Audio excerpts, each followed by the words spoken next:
কলকাতা শহরের উত্তর প্রান্তে শোভাবাজার অঞ্চলে অবস্থিত পুতুল বাড়ি বা পুতুলের ঘর নিয়ে জড়িয়ে আছে হাড় হিম করা সব ইতিহাস এবং লোকগাথা।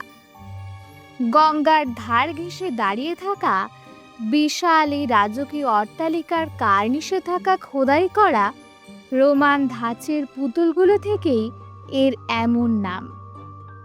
ইতিহাস অনুযায়ী এককালে এটি ছিল ব্রিটিশদের পণ্য মজুত করার গুদাম ঘর। লোকমুখে প্রচলিত যে সেই সময়কার কিছু প্রভাবশালী এবং অত্যাচারী জমিদার এই বাড়িতে অসহায় মেয়েদের উপর অবর্ণনীয় নির্যাতন চালাতেন। বলা হয় সেই সব নির্যাতিতাদের অতৃপ্ত আত্মা আজও এই বাড়ির অন্ধকার কোণে ঘুরে বেড়ায়। গভীর রাতে উপরতলা থেকে কান্নার আওয়াজ কিংবা হঠাৎ করে খিলখিল হাসি শোনার শব্দ স্থানীয়দের মুখে মুখে ফেরে, যার ফলে এই বাড়িটি কলকাতার অন্যতম ভুতুড়ে স্থান হিসেবে কুখ্যাতি পেয়েছে। বিশাল লাল রঙের এই ইমারতটি রোমান এবং ইউরোপীয় স্থাপত্যের মিশ্রণ। এর ওপরের তলায় সারিবদ্ধভাবে বসানো পুতুলগুলো রাতে দেখতে বেশ রহস্যময় লাগে। বর্তমানে বাড়ির নিচের তলায় কিছু পরিবার বাস করলেও ওপরের তলাগুলো একেবারেই পরিত্যক্ত এবং সেখানে যাওয়াও নিষিদ্ধ। স্থানীয়রা বিশ্বাস করেন যে ওপরের তলায় প্রবেশ করলে এক অদ্ভুত ভারী পরিবেশ অনুভব করা যায় এবং অদৃশ্য কেউ সবসময় নজর রাখছে বলেও মনে করা হয়। আজকে এই পুতুল বাড়িকে ঘিরেই আমরা এক গল্প আপনাদের শোনাতে চলেছি। গল্পের নাম কার্নিশের সেই পুতুলেরা। অয়ন তার প্রজেক্টের জন্য শোভাবাজার পুতুল বাড়িতে প্রবেশ করে। দিনের বেলা তো বাড়ির ভেতরটা স্যাঁতস্যাঁতে এবং অন্ধকার। সে যখন গঙ্গার ধারের দিকের বারান্দার ছবি তুলছিল, হঠাৎ সে দেখতে পায় উপরের কার্নিশের একটি মাটির পুতুল যেন তার দিকে তাকিয়ে হাসছে। সে ভেবেছিল এটা তার চোখের ভুল।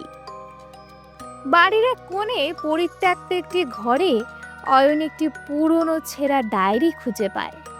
সেখানে লেখা ছিল 19 শতকের এক জমিদারের লালসা এবং এক নর্তকীর করুণ কাহিনী, যাকে এই বাড়িতেই বন্দি করে রাখা হয়েছিল। ডায়েরির শেষ পাতায় লেখা ছিল, কার্নিশের পুতুলেরা শুধু মাটি নয়, ওরা রক্ত মাংসের চিৎকার চাপা দিয়ে রাখা সমাধি। সন্ধ্যা নামার সাথে সাথে অয়ন অনুভব করে সে বেরোনোর রাস্তা খুঁজে পাচ্ছে না। করিডোরগুলো যেন গোলক ধাঁধার মতো ঘুরপাক খাচ্ছে। হঠাৎ সে শুনতে পায় ওপরতলায় নূপুরের শব্দ এবং বুক ফাটা কান্নার আওয়াজ।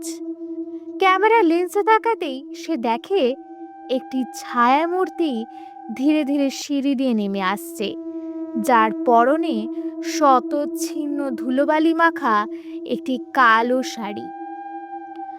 অয়ন দৌড়ে পালানোর চেষ্টা করে, কিন্তু তার পা যেন মেঝের সাথে আটকে যায়। সে দেখে ওপরের কার্নিশের পুতুলগুলো একে একে নিচে নেমে আসছে এবং তাকে ঘিরে ধরছে। তাদের চোখের কোণ দিয়ে জল নয়, বরং রক্ত চুইয়ে পড়ছে।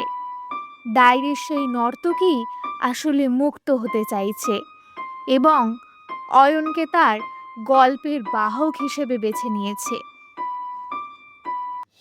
পরদিন সকালে স্থানীয়রা অয়নকে বাড়ির গেটের সামনে অচৈতন্য অবস্থায় খুঁজে পায়। তার ক্যামেরার সব ছবি ডিলিট হয়ে গেছে। শুধু একটি ছবিতে দেখা যাচ্ছে কার্নিশের মাঝখানের পুতুলটির মুখটা হুবহু অয়নের মতো হয়ে গেছে।